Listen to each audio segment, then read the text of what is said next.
Hello everybody. So today I want to talk about calculus.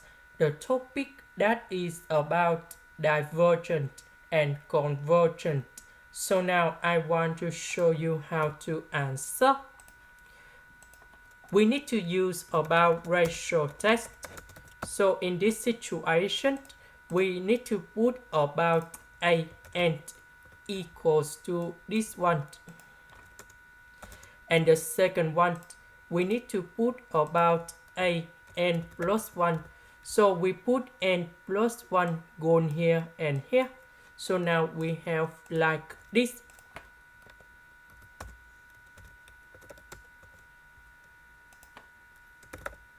So 1 plus 1, we have number 2. Next, we apply the formula in here. So we need to have the limit n approach to positive infinity.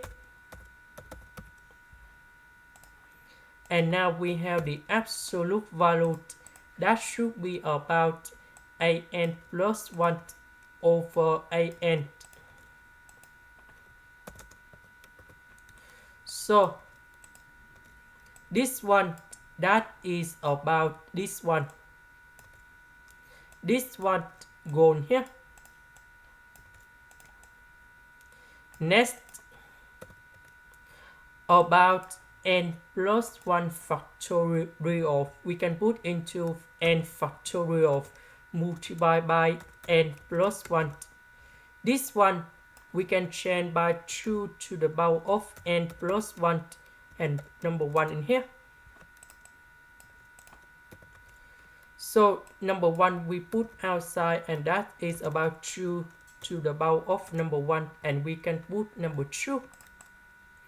Now we need to simplify n factorial and 2 to the power of n plus 1. Now we just have only n plus 1 over number 2. When n approaches to positive infinity, this one will go to positive infinity. That means the series in here is divergent. This is the end. Thank you for watching.